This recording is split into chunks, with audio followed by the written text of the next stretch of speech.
Setiap tanggal 2 Mei, kita memperingati Hari Pendidikan Nasional yang diambil dari hari kelahiran Ki Hajar Dewantara.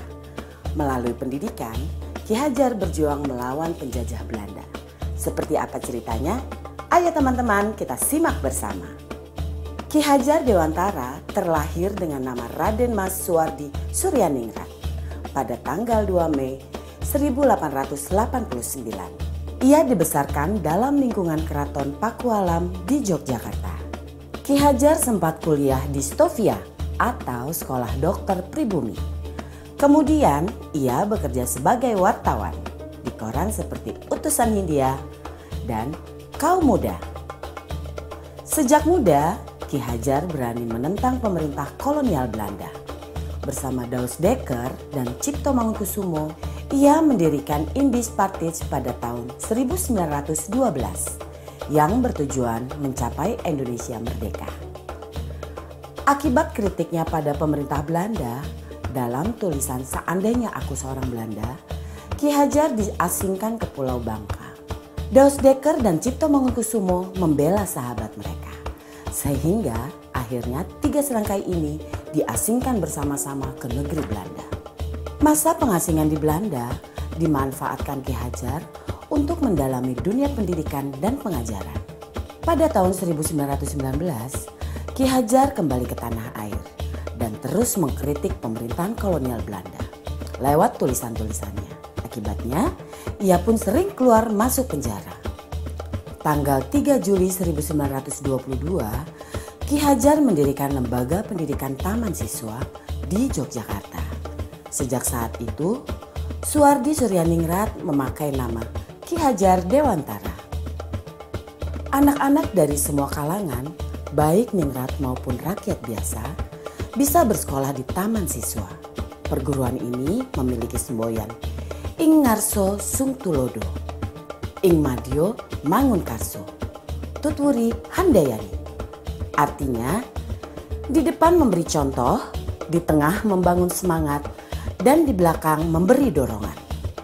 Prinsip ini berlaku untuk semua pamong atau guru dan murid di Taman Siswa. Setelah Indonesia merdeka, Presiden Soekarno mengangkat Ki Hajar sebagai Menteri Pendidikan pertama.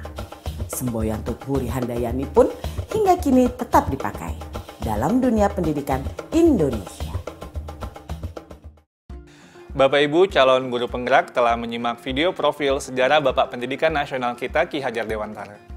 Pada kesempatan ini, izinkan saya untuk memaparkan refleksi saya terkait pemikiran Ki Hajar Dewantara untuk membuat kita lebih memahami impian besar beliau untuk membawa anak Indonesia mencapai kemerdekaan belajar. Ada dua hal yang ingin saya sampaikan di sini. Pertama, beliau berkata bahwa pendidikan adalah tempat persemaian benih-benih kebudayaan. Pada hal ini, Ki Hajar membuat sebuah koneksi dua hal yang tidak terpisahkan antara pendidikan dan kebudayaan. Dua hal ini adalah satu kesatuan. Menurut Ki Hajar, untuk mencapai kebudayaan yang kita mimpikan, peradaban bangsa yang kita cita-citakan, pendidikan adalah fondasinya. Atau dengan bahasanya Ki Hajar adalah tempat persemaian benih-benih kebudayaan. Dengan kata lain, pekerjaan yang kita lakukan di pendidikan bukan saja pekerjaan untuk anak bersekolah, ujian hasilnya baik, dan lain sebagainya, tapi adalah pekerjaan untuk menjemput kebudayaan yang kita cita-citakan. Dengan kata lain, ini adalah pekerjaan untuk membentuk peradaban. Jadi ini peran yang sangat penting antara pendidikan dan kebudayaan. Dua-duanya adalah satu ikatan yang tidak bisa dilepaskan. Yang kedua, inti dari filsafat Ki Hajar Dewantara itu adalah perubahan. Dalam hal ini, bagi saya, analogi yang tepat untuk filsafat Ki Hajar Dewantara itu adalah seperti tata surya. Selalu bergerak, selalu tidak pernah berhenti dari waktu ke waktu, dia tidak pernah statis. Karena itu, bagi Ki Hajar, kebudayaan tidak boleh statis, harus terus bergerak. Dalam upaya pemeliharaan kebudayaan, bagi Ki Hajar, itu harus terus bergerak sesuai dengan kodrat alam dan kodrat zamannya. Jika kebudayaan itu terisolasi, kebudayaan itu akan menuju kehancuran. Pendidikan pun juga sama, tidak boleh statis. Pendidikan harus terus berubah, menjawab tuntutan zamannya. Karena sepertinya kalau dalam tata surya itu, kalau Bapak Ibu bayangkan, kalau planet itu berhenti bergerak, statis dia, itu akan terjadi sebuah chaos, sebuah kekacauan. Dan itulah yang dilihat oleh Ki Hajar bahwa semuanya itu harus terus bergerak dan bergerak, tidak pernah berhenti. Artinya perubahan adalah hal yang kekal, yang harus terus terjadi. Selanjutnya, planet-planet itu pun dalam tata surya tidak ada yang sama. Di sini terlihat keberagaman. Ada planet Merkurius, ada planet Venus, ada Bumi, ada Mars, dan seterusnya.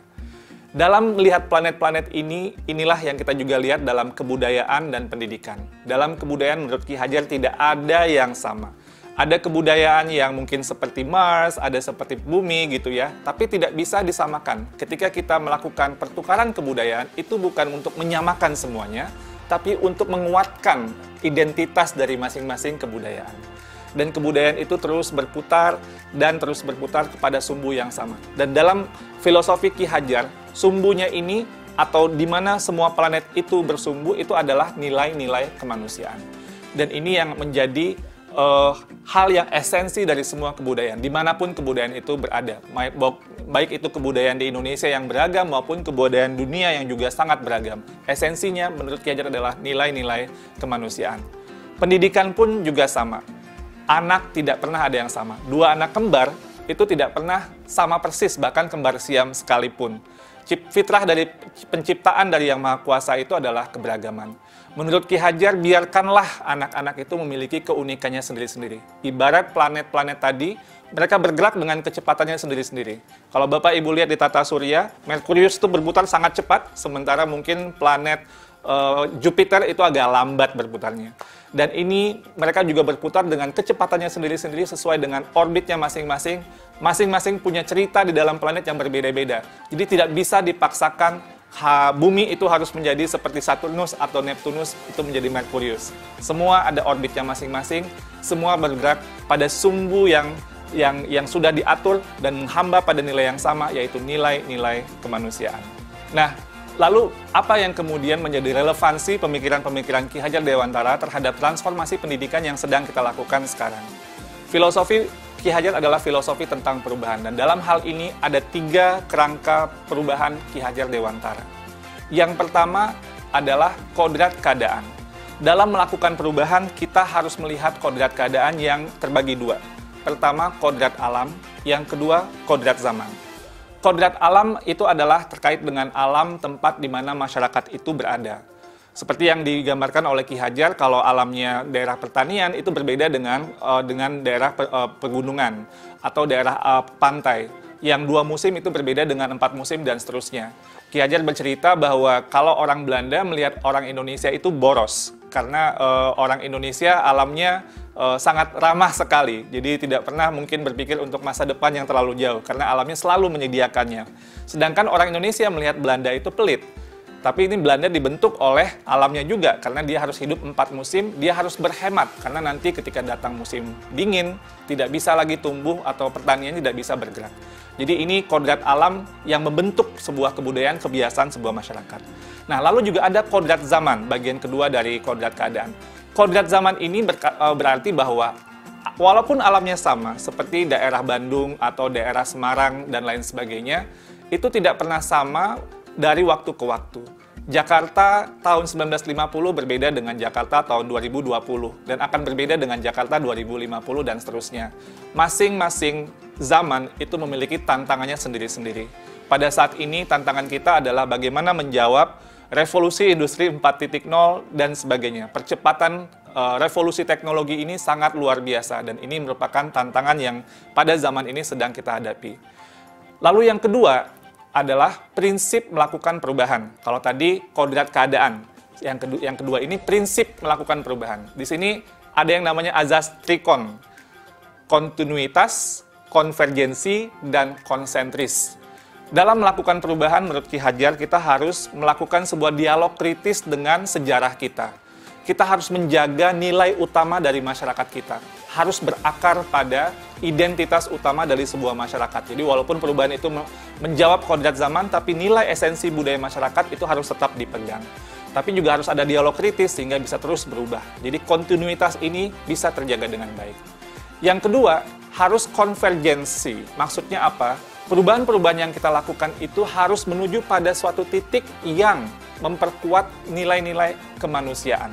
Jadi, dalam konteks konvergensi ini, pendidikan itu harus memanusiakan dan memperkuat kemanusiaan kita. Yang ketiga, konsentris. Jadi walaupun menuju pada nilai-nilai yang sama gitu, sumbu yang sama, tapi kita tetap harus menghargai keragaman yang ada. Karena kalau konsentris itu ibarat planet tadi, dia berputar sesuai dengan sumbunya, sesuai dengan orbitnya, tidak bisa dicampur-campurkan.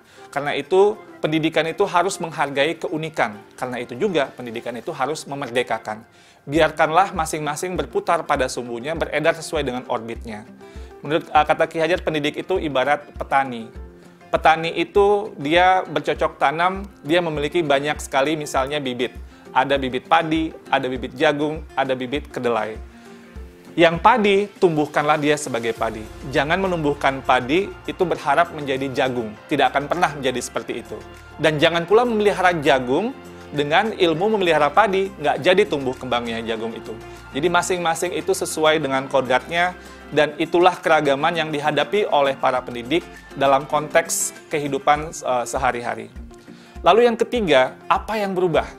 Yang berubah di sini adalah budi pekerti. Maksudnya ini apa? Ada dua kata di sini. Ada budi, ada pekerti. Budi itu, menurut bahasa Ki Hajar itu ada 3 komponen, yaitu cipta, rasa, dan karsa. Cipta itu artinya pikiran, rasa itu perasaan, karsa itu adalah kemauan. Dan pekerti. Pekerti itu maksudnya tenaga atau raga. Dalam filosofi pendidikan Ki Hajar, ini harus seimbang terjadinya perubahan tersebut. Ada olah cipta, menajamkan pikiran, olah rasa, menghaluskan rasa, olah karsa, memperkuat kemauan, dan olahraga, menyehatkan jasmani. Sehingga pendidikan itu harus holistik, harus seimbang, tidak bisa timpang. Kalau pendidikan ini bisa kita lakukan dengan seimbang, menurut Ki Hajar, ini akan terjadi kesempurnaan budi pekerti yang membawa kita pada kebijaksanaan. Dengan kata lain, jika kita melakukan pendidikan yang seimbang, tumbuh kembang anak secara holistik, ini akan menghadirkan banyak insan-insan yang penuh kebijaksanaan. Sebaliknya, jika kita melakukan pendidikan dengan timpang, maka kita akan menciptakan masyarakat yang langka, bahkan mungkin hampa dengan kebijaksanaan. Pada akhirnya, semua disiplin ilmu harus menuju kepada kebijaksanaan. Dan relevansi yang kedua dari apa yang kita pelajari dari filosofi Ki Hajar Dewantara adalah keharusan untuk memandang anak dengan rasa hormat, berorientasi kepada anak. Jadi, apa tujuan pendidikan kita? Itu adalah murid, murid, murid. Jadi, menurut Ki Hajar, semua yang kita lakukan di bidang pendidikan dan para pendidik itu harus berorientasi penuh kepada murid. Dengan bahasa Ki Hajar, salah satu azas dari Taman Siswa, bebas dari segala ikatan, dengan suci hati mendekati sang anak, tidak untuk meminta suatu hak, namun untuk berhamba pada sang anak. Kata-kata berhamba pada sang anak adalah sebuah analogi, tapi memiliki kedalaman nilai yang luar biasa. Bahwa Ki Hajar, seorang yang sangat ditokohkan, melihat bahwa berorientasi kepada anak ini adalah hal yang paling utama, paling esensial bagi kita para pendidik. Semoga refleksi singkat ini bisa menjadi sebuah inspirasi bagi Bapak Ibu semua, calon-calon guru penggerak yang saya banggakan. Terima kasih Bapak Ibu penggerak, salam bahagia.